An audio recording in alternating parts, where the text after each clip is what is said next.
આજના આ વેદ પાઠશાળા કાર્યક્રમમાં આપનું સ્વાગત કરીએ છીએ. વેદ પાઠશાળા પ્રભુના વચનની ઉજાળે જીવનને પ્રકાશે મોજ પથને.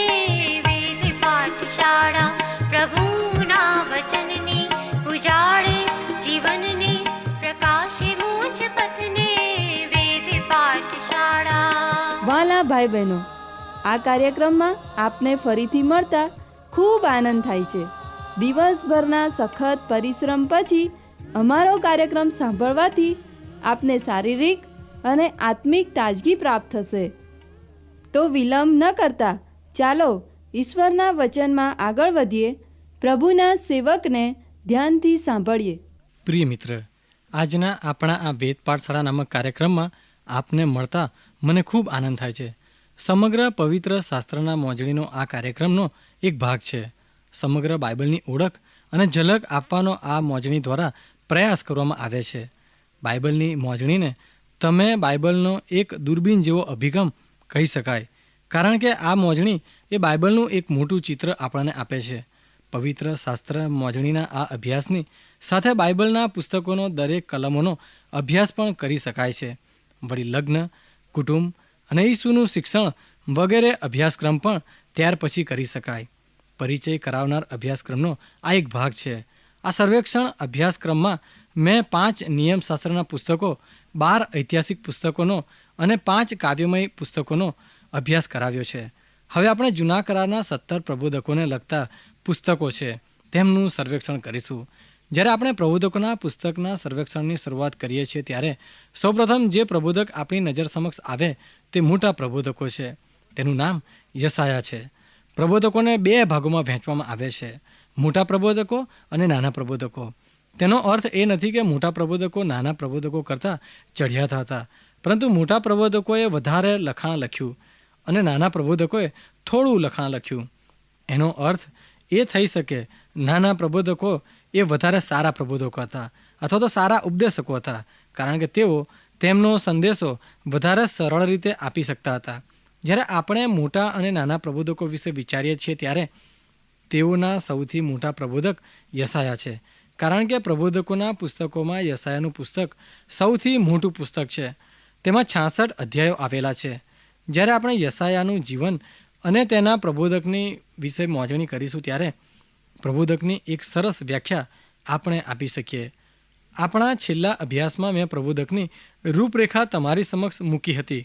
યશાયાના સર્વેક્ષણનું તે પણ એક સાચું શીર્ષક છે, કારણ કે યશાયા અને તેની ભવિષ્યવાણી એ પ્રબોધકોના જીવનની એક સાચી રૂપરેખાનો સાર છે. યશાયાએ અમીર ઉમરાવ યહૂદી કુટુંબમાંથી આવતો હતો. રાબ્બી જે પરિવાર કહેવાય અથવા તો જે ગુરુનું પરિવાર કહેવાય એ પ્રણાલિકા જણાવે છે કે યશાયાના પિતા ઉઝિયા અને યોસા રાજાના સગા હતા.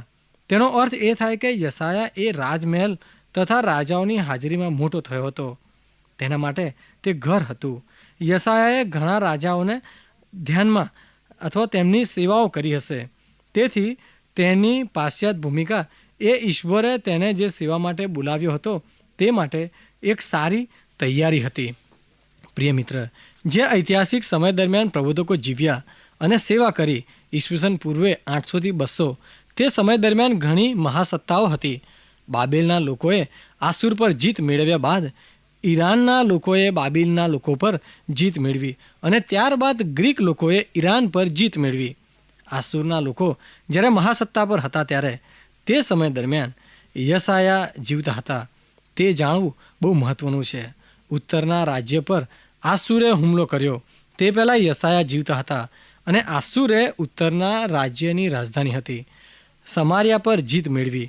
10 ઉત્તરના કુળો, જેને ઇસરાયેલ કહેવામાં આવે છે, તેઓને બંદીવાસમાં લઈ જવામાં આવ્યા અને તેઓનો ઇસરાયેલમાં ખોવાયેલા કુળો તરીકે સંબોધવામાં આવે છે, કારણ કે ત્યારબાદ તેઓના વિશે ફરી કદી સાંભળવામાં આવ્યું નહીં. યશાયાનો મોટો ભાગ જે ઉપદેશક તરીકે અથવા તો ઉત્તરના રાજ્યને ચેતવણી આપવાનો હતો. આસુરનો હુકમ અથવા તો આસુરનો હુમલો એ તેઓને મૂર્તિ પૂજાના પાપના કારણે ઈશ્વર તરફથી ન્યાયાસનના રૂપમાં હતો.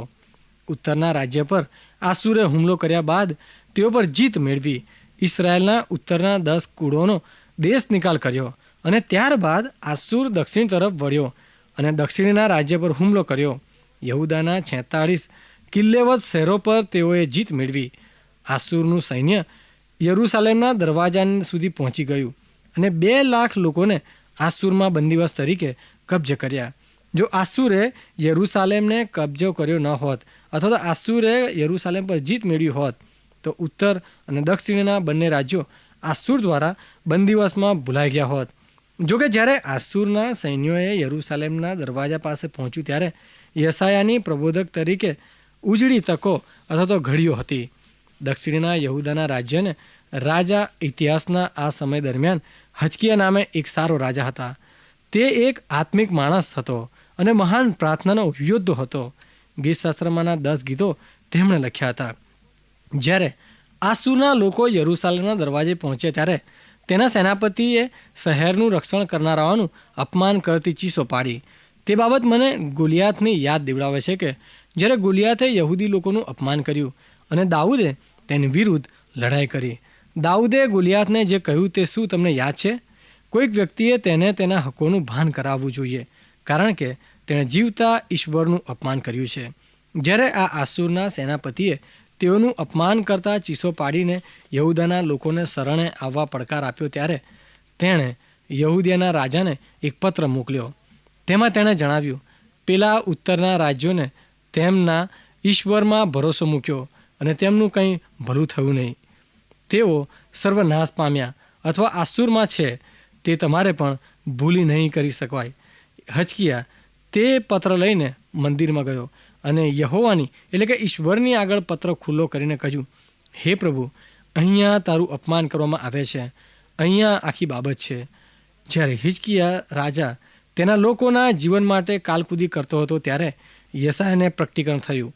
યશાયા મંદિરમાં ગયો અને હજકિયાને કહ્યું, ઈશ્વરે તારી પ્રાર્થનાઓ સાંભળી છે માટે છુટકારો અવશ્ય થવાનો જ છે.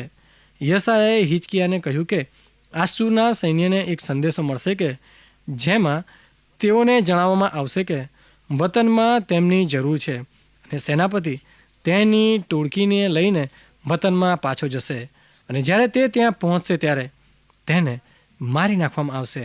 તે રાત્રે 1,25,000 સૈનિકો આસુરની છાવણીમાં મરકીથી મરણ પામ્યા. બીજી સવારે જ્યારે તે મૃત શરીરો જોયા ત્યારે સૈન્યોએ ઘાસણી બાંધીને પોતાના ઘરો તરફ પ્રયાણ કર્યું. જ્યારે તેઓ આસુરમાં પાછા પહોંચે ત્યારે યશાયાની પ્રબોધવાણી પૂરી થઈ કે જ્યારે સેનાપતિને તેના 2 દીકરાઓએ મારી નાખ્યા. શું તમે જોઈ શકો છો કે યશાયાના માટે શા માટે ઉજળી ઘડ્યો હતી? માનવીય દ્રષ્ટિએ તમે એવું કહી શકો કે જો યશાયાની અસર અને સેવા ન હોત તો ઉત્તર અને દક્ષિણના બંને રાજ્યોને દેશ નિકાલ આસુર દ્વારા થયો હોત અને તેઓ વિસરાઈ ગયા હોત. યશાયાની પાસે જે સેવા હતી તે એક ગતિશીલ વ્યૂહાત્મક સેવા હતી કે જેના લીધે આસુરના સૈન્યને પાછું વાળ્યું અને તેઓને વતનમાં મોકલી આપ્યા અને દક્ષિણના યહુદાના રાજ્યોનો બચાવ કર્યો. બાબેલના આસુર પર જીત મેળવીને તેનો 100 વર્ષ પહેલાં યશાયા જીવતા હતા. બાબેલના લોકો મહાન સત્તા મેળવી, યહુદા પર જીત મેળવી અને યહુદાના લોકોને બંદીવાસમાં લઈ ગયા. તેના 100 વર્ષ પહેલાં યશાયાએ સેવા કરી હતી. યશાયા પ્રબોધકોમાં સૌથી મહાન ઉદાહરણ આપણને પૂરું પાડે છે અને પવિત્ર શાસ્ત્ર બાઇબલમાં પ્રબોધકોના ભવિષ્ય કથનની સેવાઓનો શ્રેષ્ઠ નમૂનો પૂરો પાડે છે. યશાયાએ ભવિષ્ય ભાખ્યું હતું કે બાબેલને આસુર ઉપર જીત મેળવશે અને તે બાબેલ દક્ષિણના રાજ્ય ઉપર પણ જીત મેળવશે અને તેઓને 150 વર્ષ પહેલાં જણાવ્યું હતું કે તેઓનો બંદીવાસમાં લઈ જવામાં આવશે. વળી યશાયાએ એવી પણ પ્રબોધવાણી કરી હતી કે તેઓ બાબેલની બંદીવાસમાંથી પાછા ફરશે. યશાયાની પ્રબોધક તરીકેની સેવા એ બાઇબલમાં પ્રબોધકની ભવિષ્યકથન કહેવાની સેવાને સૌથી મોટો નમૂનો જોવા મળે છે. જોકે ઈરાને બાબેલ ઉપર જીત મેળવી તેના 150 વર્ષ પહેલાં જીવતા હતા, છતાંય યશાયાએ પ્રબોધ કર્યો કે ઈરાન બાબેલ પર જીત મેળવશે. યશાયાએ ઈરાનના વિજેતા સમ્રાટનું નામ પણ જણાવ્યું હતું જેનું નામ મહાન દાર્યાવેશ હતું. યશાયાએ મહાન દાર્યાવેશનું નામ જણાવ્યા પછી તેને પ્રબોધ કર્યો, તમે એવો હુકમ જારી કરશો કે જેના કારણે યહૂદાના લોકોનું બાબેલમાંથી તેઓના વતનમાં જવાનું શક્ય બનશે અને તેઓ તેમનું શહેર, મંદિર અને દેશને ફરી બાંધશે. પવિત્ર શાસ્ત્ર બાઇબલમાં પ્રબોધકની ભવિષ્ય કથનની જે સેવાઓ છે તેનો આ અસામાન્ય નમૂનો છે. યહૂદી ઇતિહાસકાર યોસેફસ બાબેલોનના મદનિવાસ પછી પાછા ફરવા વિશે કેટલીક રસપ્રદ વિગતો આપે છે. જ્યારે ઈરાને બાબેલ પર જીત મેળવી ત્યારે મહાન દારિયાવેસે પ્રથમ બાબત કરી તે એક હુકમ જારી કર્યો કે જેમાં જણાવવામાં આવ્યું હતું કે યહૂદી બંદીવાનો તેઓના વતનમાં પાછા જઈ શકે છે. મહાન દારિયાવેસના આ હુકમનું વર્ણન એઝરાના પુસ્તકમાં કરવામાં આવ્યું છે. મહાન દારિયાવેસે આ આદેશ જાહેર કર્યો કે લોકો યરૂશાલેમ પાછા જઈને તેમનું મંદિર ફરી બાંધી શકે છે. યોસેફસ કેટલીક જિજ્ઞાસા ઉત્પન્ન કરે તેવી વિગતો ઉમેરે છે. તે જણાવે છે કે વડીલોએ યશાયાની ભવિષ્યવાણી લઈને દારિયાવેસને તે દર્શાવી અથવા તો બતાવી. તેઓએ સમજાવ્યું કે તેઓનો પ્રબોધક જે 150 વર્ષ પહેલાં જીવ્યો હતો તેણે તેને નામથી બોલાવ્યો અને કહ્યું કે મહાન દારિયાવેસ તેના લોકોને મુક્ત કરશે. યોસેફસના પ્રમાણે આ પ્રકટીકરણ મહાન દારિયાવેસને તે પ્રખ્યાત આદેશ આપવા માટે પ્રેરણા આપી. યશાયાની મહાન ભવિષ્યવાણીમાં વિશ્વાસ કરવાનું બીજું કારણ છે કે દારિયાવેસનો હુકમ કે જેના વિશે એઝરાના શરૂઆતના અધ્યાયમાં આપણે વાંચીએ છીએ તે અક્ષરશઃ કલમ પ્રમાણે, શબ્દ પ્રમાણે યશાયાની ભવિષ્યવાણી હતી. તેથી યશાયાની સેવાઓની અસરનું તમે સંકલન કરો ત્યારે તમે જોઈ શકશો કે યશાયા જ્યારે જીવતા હતા ત્યારે તેઓ યહૂદાને આસુરમાંથી છોડાવવા જવાબદાર હતા અને તેમની તે મહાન સેવા દ્વારા આસુરના સૈન્યને યરૂશાલેમના દરવાજાઓમાંથી પાછું મોકલી આપ્યું. પછી જોકે તે ઘટના બની તેના 150 વર્ષ પહેલાં યશાયાની લિખિત ભવિષ્યવાણી યહૂદાને બાબેલમાંથી છોડાવવા માટે જવાબદાર બની, જેના કારણે તેઓ વતનમાં પાછા જઈને તેઓનું મંદિર, શહેર અને ભૂમિને ફરી સમારી શક્યા. જ્યારે આ એક માણસની સેવા અને જીવન વિશે તમે વિચારો છો ત્યારે તમે સમજી શકો છો કે શા માટે યશાયાને પ્રબોધકોના રાજકુંવર તરીકે ઉલ્લેખ કરવામાં આવે છે. યશાયા મહાન ઉપદેશક હોવો જોઈએ. ઈસુ ખ્રિસ્તના પ્રમાણે સ્ત્રીઓથી જન્મેલા પ્રબોધકોમાં યોહાન બાપ્તિસ્મા સૌથી મહાન છે. પરંતુ લૂકની લખેલી સુવાર્તાના 3 અધ્યાયમાં કહેવામાં આવ્યું છે કે સ્ત્રીઓમાં જન્મેલા મહાન પ્રબોધક ઉપદેશક અથવા તો ઉપદેશ કરવામાં આવ્યા તેમણે યશાયાના સંદેશાઓનો ઉપદેશ કર્યો છે. યશાયાના પુસ્તકનો 36 થી 39 અધ્યાયનો પણ એક વિભાગ છે. પ્રથમ 35 અધ્યાય ઈશ્વરનો ન્યાય અને સજા કરવા સંબંધી શિક્ષણ આપે છે. 36 થી 39 અધ્યાયમાં જે ખરેખર ભવિષ્યવાણી 35 અધ્યાય સુધી થઈ હતી તે આસુરના લોકો આવ્યા ત્યારે પૂર્ણ થાય છે. ત્યારબાદ 40 થી 66 અધ્યાય દિલાસાના અધ્યાય છે. જેમ તેને આ યશાયાના પુસ્તકના નવા કરારના વિભાગોમાં આવશો તો તમને બીજા વધારે વિભાગો જોવા મળશે. 40 થી 48 અધ્યાય મહાન કોરેશ વિશે ભવિષ્યવાણી છે. 49 થી 57 અધ્યાય ઈસુ ખ્રિસ્તના પ્રથમ આગમન અને વધસ્તંભ વિશે જણાવ્યું છે. 58 થી 66 અધ્યાય ઈસુ ખ્રિસ્તના બીજા આગમન વિશે પ્રકાશ પાડવામાં આવ્યો છે. આ રીતે તમે યશાયાના પુસ્તકના વિભાગ પાડી શકશો. આપણે યશાયાના પુસ્તકનું સર્વેક્ષણ ચાલુ રાખતા હું આપને દર્શાવવા માગું છું કે જ્યારે આપણે આ પુસ્તક વાંચીએ છીએ ત્યારે શું જોવું જોઈએ. આ પુસ્તકમાંથી ભક્તિમય જગ્યાઓ જોવા હું આપને મદદ કરવા માગું છું. એટલા માટે હું તમને આ પુસ્તકોના સર્વેક્ષણમાં 5મો અધ્યાય, 6ઠ્ઠો અધ્યાય, 11મો અધ્યાય, 40મો અધ્યાય, 53મો અધ્યાય, 55મો અધ્યાય અને 61 અધ્યાયો પર પ્રકાશ પાડવા માગું છું કે જેઓ ખરેખર અદ્ભુત અધ્યાયો છે. યશાયા પ્રબોધક અને તેની સેવા અને તેના સંદેશાના પરિચય મેળવવા માટે મને આ પુસ્તકના 2 ફકરાઓ ધ્યાનમાં લેવા ગમશે. 6ઠ્ઠો અધ્યાય યશાયાના તેડા વિશે અને પડકાર વિશે દર્શાવે છે. આ અધ્યાયને યશાયાના બદલાણનો અધ્યાય ગણી શકાય. પવિત્ર શાસ્ત્રમાં ઈશ્વરના દરેક બાળકોને આત્મિક અનુભવ છે. તેઓના આત્મિક અનુભવમાં ફેરફાર હોય છે. જોકે તેઓના અનુભવનું પરિણામ હંમેશા સરખું જ હોય છે. આ લોકો ઈશ્વરની પાસે અર્થપૂર્ણ આવે છે. તેથી તેઓ ઈશ્વર માટે અર્થપૂર્ણ જાય છે. ઈશ્વરના માટે મહાન કાર્યકર સૌપ્રથમ ઈશ્વરની મહાન ભક્તિ કરનાર છે. પ્રિય મિત્ર, ધ્યાનથી સાંભળશો. આ લોકો ઈશ્વરની પાસે એટલે કે પ્રબોધકો ઈશ્વરની પાસે અર્થપૂર્ણ આવે છે. તેથી તેઓ ઈશ્વર માટે અર્થપૂર્ણ જાય છે. ઈશ્વરના માટે મહાન કાર્ય કર. સૌ પ્રથમ ઈશ્વરની મહાન ભક્તિ કરનાર છે. તમે શોધી શકશો કે તેઓ સર્વની પાસે આ અનુભવ છે. યશાયાના 6 અધ્યાયમાં યશાયાનું આત્મિક અનુભવનું વર્ણન કરવામાં આવ્યું છે. યશાયા પ્રબોધકના 6 અધ્યાયને ધ્યાનથી સાંભળશો મિત્ર. ઉઝિયા રાજા મરણ પામ્યો તે વર્ષે મેં પ્રભુને જોયો. તે ઉચ્ચ તથા ઉન્નત રાજ્યાસન પર બેઠેલો હતો. તેના જામાની ચાળથી મંદિર ભરાઈ ગયું હતું. તેની આસપાસ સરાફો ઊભા હતા. દરેકને 6 પાંખ હતી. 2થી તે પોતાનું મુખ ઢાંકતો, 2થી પોતાના પગ ઢાંકતો અને 2થી ઉડતો. તેઓ એકબીજાને પુકારીને કહેતા, પવિત્ર પવિત્ર પવિત્ર છે સૈન્યનો દેવ યહોવા.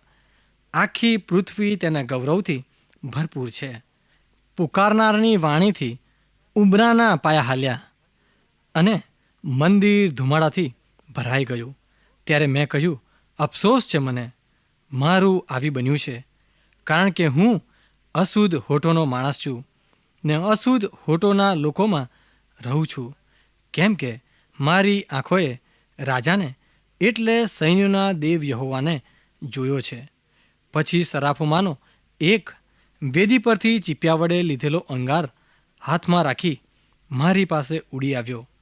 તેણે મારા હોઠોને તે અડકાડીને કહ્યું, જો આ તારા હોઠોને અડકાડ્યો છે એટલે તારો દોષ દૂર કરવામાં આવ્યો છે અને તારા પાપનું પ્રાયશ્ચિત થયું છે. પછી મેં પ્રભુને એમ કહેતા સાંભળ્યો કે હું કોને મોકલું? અમારે સારું કોણ જશે? ત્યારે મેં કહ્યું, હું આ રહ્યો, મને મોકલ. ત્યારે તેણે કહ્યું, જા ને આ લોકને કહે કે સાંભળ્યા કરો પણ ન સમજો, જોયા કરો પણ ન જાણો. આ લોકના મન જડ કર ને તેમના કાન ભારે કર ને તેમની આંખો મીચાવ. રખેને તેઓ આંખોથી જુએ, કાનથી સાંભળે અને મનથી સમજે અને પાછા ફરીને સાજા કરાય. ત્યારે મેં પૂછ્યું, હે પ્રભુ, તે ક્યાં સુધી? તેણે કહ્યું, નગરો વસ્તી વિનાના અને ઘરો માણસ વિનાના ઉજ્જડ થાય અને જમીન છેક વેરાન થઈ જાય અને યહોવા એટલે કે ઈશ્વર માણસને દૂર કરે ને દેશમાં મોટો ભાગ પડતર રહે ત્યાં સુધી. તે છતાં જો તેમાં દશાંશ રહે તો તે ફરીથી બાળવામાં આવશે. એલા વૃક્ષ તથા એલોન વૃક્ષ પાડી નાખવામાં આવ્યા છે, પછી ઠૂંઠું રહે છે. તે પ્રમાણે પવિત્ર બીજ ઠૂંઠા જેવું છે.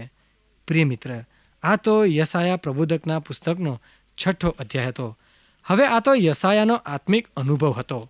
આપણે સાંભળીએ છીએ, તારો દોષ દૂર કરવામાં આવ્યો છે અને તારા પાપનું પ્રાયશ્ચિત થયું છે. યશાયા પ્રબોધકના બદલાણ બાદ તેને તેડું મળે છે. આ યશાયા પ્રબોધકનું ઈશ્વર પાસે આવવું છે. જેઓ ઈશ્વરની પાસે આવે છે તેને ઈશ્વર તરફથી આજ્ઞા મળે છે, હવે જા.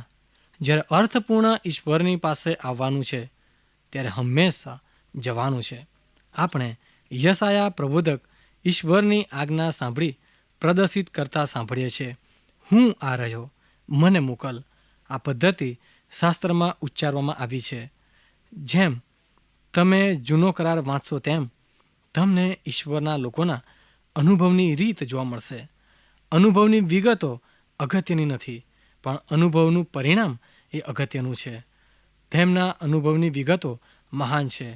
યાકૂબે ઈશ્વરના દૂતો સાથે મલ્લયુદ્ધ કર્યું હતું.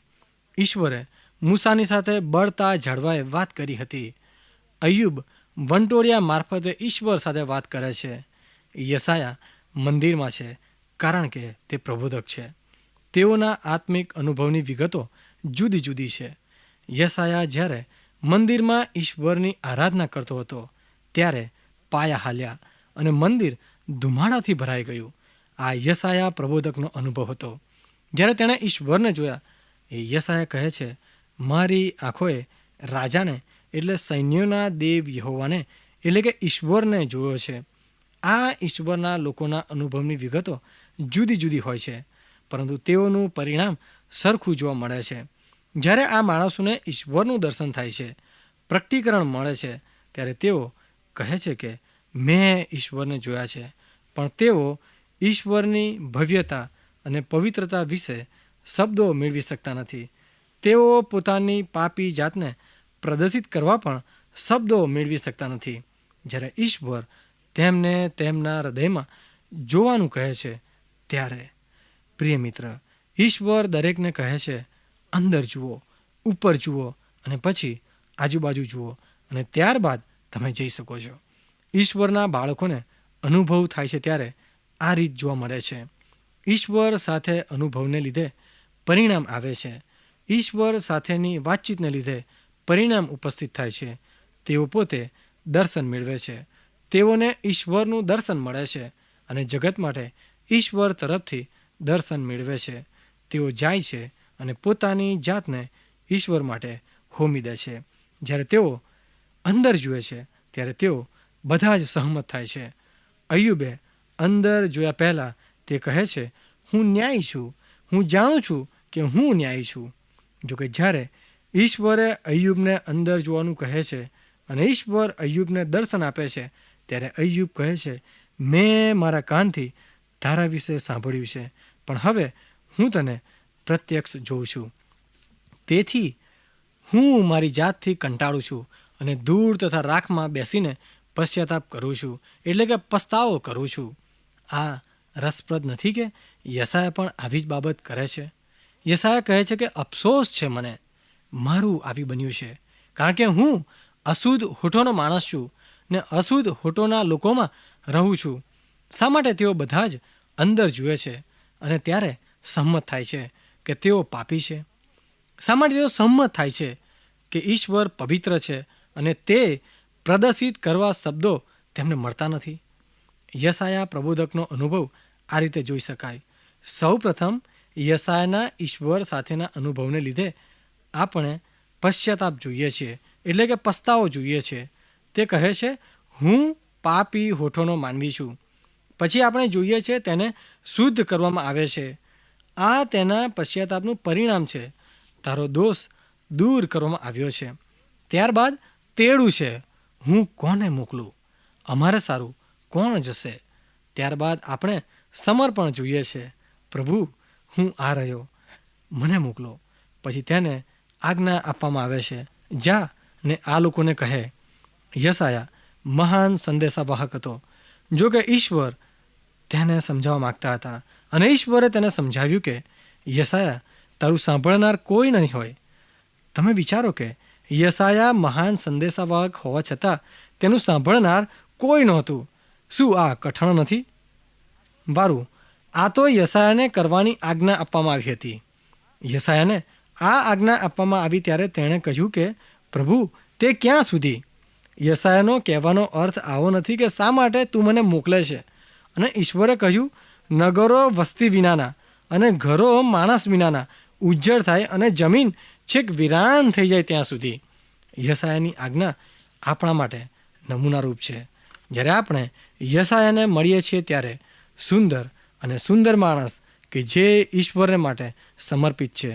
પ્રબોધકો ઈશ્વર સાથે કરાર કરે છે. ઈશ્વરે તેમને જવાનું કહ્યું અને તેઓ ગયા. અને અગત્યની બાબત એ હતી કે તેઓ ઈશ્વરને વિશ્વાસુ રહ્યા અને જે તેમને કહેવામાં આવ્યું તેમ તેઓએ કર્યું. જ્યારે આપણે ઈશ્વરના હાથમાં પડીએ છીએ ત્યારે વિશ્વાસુપણું આપણી ફરજ છે અને ફળ આપવું એ ઈશ્વરની ફરજ છે. શું મિત્ર, તમે ઈશ્વરને માટે તૈયાર છો? શું તમે ઈશ્વરને વિશ્વાસુ રહેવાને માટે વિશ્વાસ ધરાવો છો? શું તમે ઈશ્વરને સમર્પિત થવા માટે તૈયાર છો? ફળ આપવું એ ઈશ્વરની ફરજ છે. પ્રિય મિત્ર, મારી અને તમારી ફરજ એ ઈશ્વરમાં હાથમાં પડવાની છે. ત્યારે વિશ્વાસુપણું બનવું એ મારી ને તમારી ફરજ છે. વારું મિત્ર, મારો સમય પૂરો થાય છે. ફરી મળે ત્યાં સુધી મને રજા આપશો. પ્રિય શ્રોતા મિત્રો, અમને ખાતરી છે કે આજનો આ કાર્યક્રમ આપને રસપ્રદ લાગ્યો હશે. જો આ કાર્યક્રમ આપ નિયમિત રીતે સાંભળશો તો તમારા અંગત જીવનને માટે તે ખૂબ જ લાભદાયી બનશે. જો આપને આ અંગે કોઈ પ્રશ્ન કે મૂંઝવણ હોય અથવા આપ આ કાર્યક્રમને લગતું સાહિત્ય પ્રાપ્ત કરવા માંગતા હોય તો આજે જ તમારા પૂરેપૂરા નામ સરનામા સાથે અમને પત્ર લખશો.